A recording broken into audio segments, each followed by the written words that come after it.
$5, and my large drink was $6.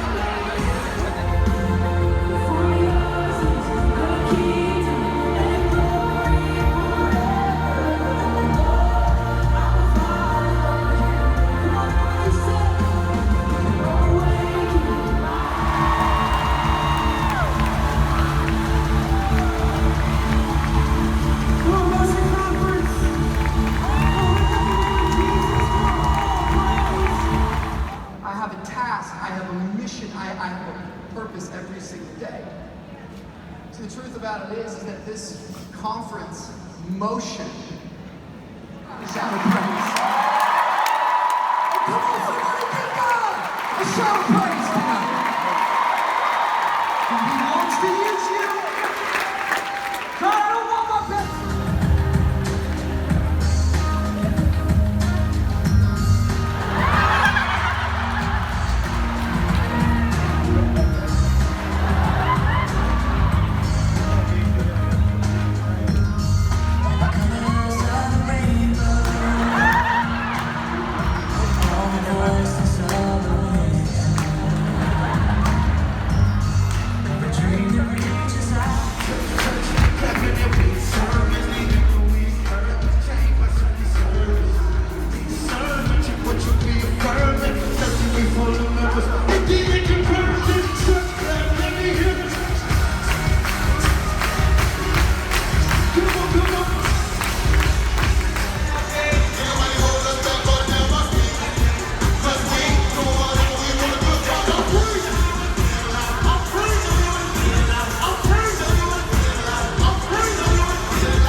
And the word about the testimony, right? Revelation 21, and since the blood of the Lamb has been shed, since he already gave his life and resurrected for new life for us, we get the moment to testify. When you leave this place, testify. When you go home, testify. When you're with your friends, testify. And tonight, let's testify now.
So you guys, I made it here, right? And there's so many people, like, there's so many people here, like all those cars over there. Like, it's so many people here. So I had to park all the way back in the back, top of this hill, but keep going. Like, you gotta pass the intersection and everything. Like, I parked all the way back there. It's about 9:15. Everything starts at 9:30. It's gonna take me forever to get in there. I'm already tired. I need something to drink. I am sweating. And my thighs are rubbing together because I'm fat. So that's just a little update on how my day's going so far. I really could have just parked right there. Like, honestly, like what they just did, I really could have done the same thing. See, I gotta stop being scared to take chances. That's my freaking problem. So that's all the way down here right by the building. My dumb behind. But you know what? It's cool. It's cool because I really could have parked right here. And I'm upset. I'm really upset. I can't do this.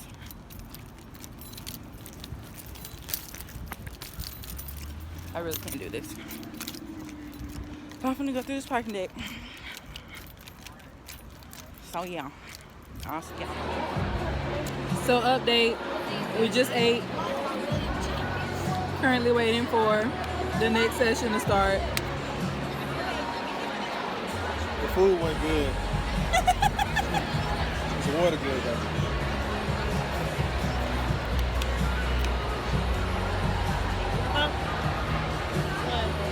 Say hi to YouTube. But yeah, now we're just waiting patiently. Let's just give us some more water. So yeah, I don't believe in that game. we're about to see some more videos. First playing good. Mama, red pajama. Read a story with his mama. What? Mama kisses her baby's hair. Mama goes downstairs. Downstairs. Mama, red pajama. Feels alone without his mama. Baby mama wants a drink. What? Mama's at the kitchen sink. Mama, red pajama. Called out his own mama. Mama said she'll be up soon. Baby mama loves her too. Did you ever have the feeling there's a lamp in the lamp, or a neat in the zinc, or a washer in the closet? Sometimes I am quite certain that's a jerking in the curtain. Yeah. When I hear a talk, I know what's locked behind the clock, and there's a Zell up on that shelf. I have talked to myself.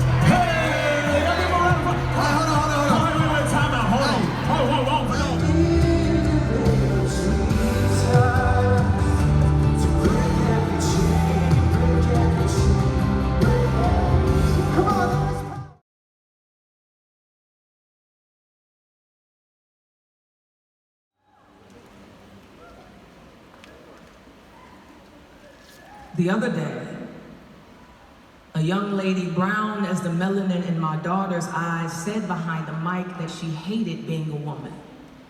She wanted to know what it meant to be one. And I have often wondered the same, looked around for the teaching of such to tell me of myself. We all learn to be by imitation or indoctrination. Mama and media can't help but train. Tutor us into carbon copies of themselves, so then knowing who we are or what we should be is really understanding whose costumes we wear on most days, whose skeletons we switch with when Adam took his nap. I was told a woman could not truly be herself, that is, if herself is not light enough, dark enough, if her hair is no Rapunzel replica, or if it be too Underground Railroad for those cotton-acting men to stomach. I was told that my body is neither belonging of me nor its beauty innate, but that I am not gorgeous unless told by another woman's son to be so. When did the mouth of men in whose image women are not made in begin to damage us so silently? Maybe it was when we began believing the voices that have no deity in it. I was told a woman should not submit, should not be meek, that type of behavior was only for women who treated their voice like a secret. I was told not to be a secret, but a siren, to be as machete as I can and honor my opinions at the expense of respect. Now, while some men may believe themselves to have liberty over a woman's body as taught how to destroy as only depravity could predict, we have equally learned how to tear and rip and undo dignity with a mere sentence or squint. It's called strong by society. They tell us that's what a backbone looks like. But beautiful is the spine that remembers where it came from, that lets his knowing of self not be determined by every wind of doctrine and dust, but God himself. We must unlearn the deep misunderstandings that compose themselves as empowerment, as freedom. Liberation has never come by way of unbelief. Eve did not attain life by finding beauty in lies, but only a naked body and a husband that forgot her first name. We women must be smarter, must be wiser, must be bent on loving truth, no matter how contradicting it is to a dying culture. I tell you, a woman is no fool unless she chooses to be.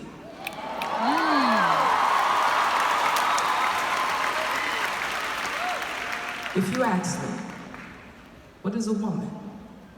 I would tell you that she is a bone made alive. with distinctions that set her apart as does the difference between a firefly and a new poem. A woman is not a man. Her calling is not a synonym of inferiority. Her distinctions are not the child of patriarchy. They come from a creative God. Did you see his fingerprints in your hips? The whistling shadow of his mind when your body became home to another name and called you mommy, or all the gladness you forgot could exist. A woman submits to her God, her husband, her church. She is no weak-willed or brittle-backed woman, but only as strong as humility and faith may identify her to be. They say submission sounds like servant. They say that sounds like something to rebel against. I say, ain't it funny how being a servant is repulsive to everyone but God, and we wonder why we can't recognize his face, if you asked me.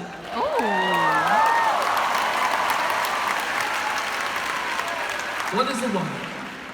I would tell you that she is a sister to all, even those whose blood is not of the same roots, but who is still as kin as her mama's firstborn, and she treats these sisters like a winter quilt, making sure her mouth does not unstitch that which was made to keep cold hearts warm. We are made up of nurture and everything comfortable, and that is why we feel so deep, why we cry so sudden, because the emotions that make us woman don't make us unstable, but turn us refuge to the chaos where our ribs once sat. We are necessary and nuanced at best.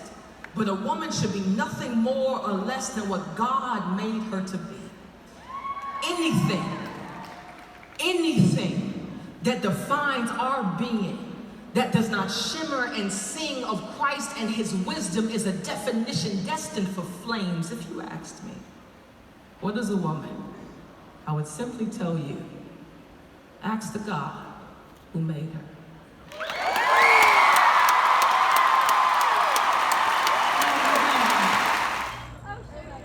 So, it's hot. But we're eating dinner. We had Chick-fil-A.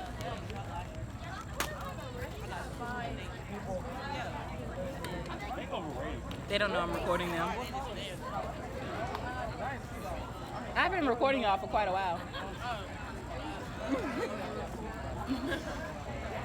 So, DeMarcus, you're not gonna say hey to my subscribers? I don't know. What's your channel? Done by Maya. Done by Maya.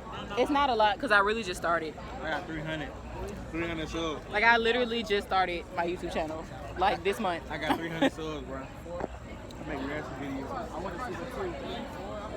Do you still make reaction videos? Or did you used to make reaction videos? I got 300 subs.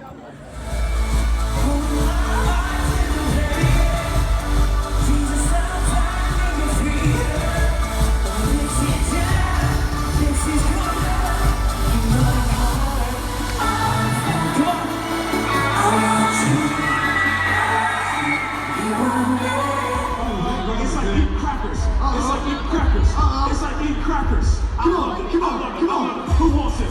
The winner gets a big prize. Who's did it? Who's did it? Who's did it? Come on now.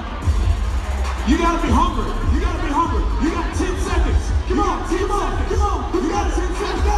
Make some noise. Come on. 7, 6, 5, 4, 3, 2, stop.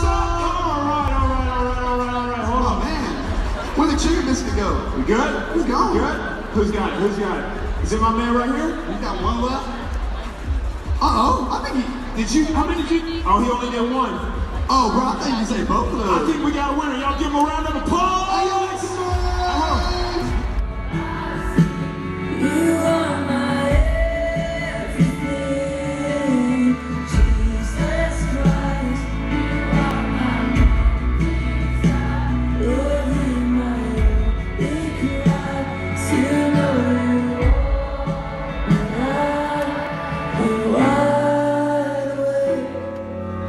And John Cameron was amazing this morning. Identity and purpose, they are the key. That's always been the heart of Motion. I told him that's one of the most powerful messages I've ever heard for our generation. Hey, everybody, look at me. When you know who you are, you'll know what to do.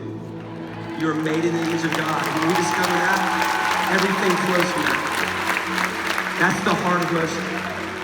Here we are in the last session, and I'll introduce him formally in a minute, but Chad Beach is here, everybody, which is just amazing. You may wonder why I just did that. It's because I was out in the middle area hanging out with some students earlier, and they're like, "We know who's next. It's Chad Beach." I'm like, "How'd you know that?" They're like, "Because he's the only one left." So we have to be sure we realize that along the way, we're not who we were when we came in. Like right now in this moment, you are not who you were when you came in. God has moved. It's real. You're a different person. You're a new creation. Well, lift your hands in the air. Now turn those bracelets back on. Come on, the light of God. Come on, you're not who you were when you came in. Come on, raise those hands up high. Come on, as high as you can. It'd be great if those bracelets were white. I just like looking around a room with white lights. Tell you what, this is an amazing moment. Come on, look around. What changed? Jesus, the light of God, breaks through any darkness. The light of God breaks through any stronghold. And so in this session, more than any, please listen to this moment. In this session, more than any, I want you to lean in with some confidence. I want you to listen with more confidence and conviction than you've ever had, because God's going to speak some things through Chad, and as we finish out, they're going to set the course for your life from this place. We came in darkness, now we're filled with the light, and now God wants to say some things to us, so we leave with the instructions he has for us along the way. In Romans 2, I've been studying the book of Romans for a while now, and Romans 2 is an incredible chapter. Hi, you guys. I just got back home from day 3 of motion, and I'm sweating like crazy, because it was so hot. But, you know, motion's over. But the good thing is I learned a lot about the God that I serve. I learned a lot about people, about relationships, about myself. I learned a whole lot about myself. And I learned that sometimes you just gotta let certain things go, because they're not right for you and what you are doing at that point in time in your life. So with that being said, I'm going to edit this vlog that you are currently at the end of, and you're gonna see just some of what I experienced at Motion. And I really feel like, even if you don't know what Motion is, or if you didn't know what Motion is and you just didn't sign up, you just didn't go, you cost too much, whatever, I really do feel like you missed out on an experience, like an experience that you will honestly never ever forget. This is my second time going to Motion, so I already knew what to expect, but it's just like every time it's like that new feeling just comes over, and it's just like it's like a breath of fresh air, really, in our society and in this world where so many crazy bad things are happening, like people are killing each other and everything. It's just so powerful to see 16,000 teenagers between the ages of junior high and college just come together under one building where nothing goes wrong, and they're just really just serving God and learning more about life, about each other, about fellowship, and everything like that. And it's not just 16,000 teens just under one building, just 3 days of worship. It's you get to break up into small groups, into community groups. I got to meet some people, like hang out with people like a bunch of times yesterday and one more time today, that are all college people. Like you have a group, like I'm college. I don't know if you can read that, but the purple wristband says college. And yeah, it was really cool. It was really nice. I met some great people, some people who are just like me, some people who are different from me, and you just learn and you grow and you experience. So Motion 19 will be next year around the same time. So I encourage everyone to go, to experience it. Don't think about how much it costs, because it's worth more than what you have put out of your pocket to do. You feel me? And like, it only comes around once a year, and it says you're supposed to tithe 10% anyway, and the money that you make in a whole year, what you're going to put out to pay for this conference is probably less than 1% of what you made out the whole year. It's really nothing. So, you know, I'm gonna let you see. So, well, you probably already seen it considering this the end of the vlog, but anyway, you know, new changes in me coming soon. Boy, is hot. So yeah, stay positive, stay focused, and be a blessing.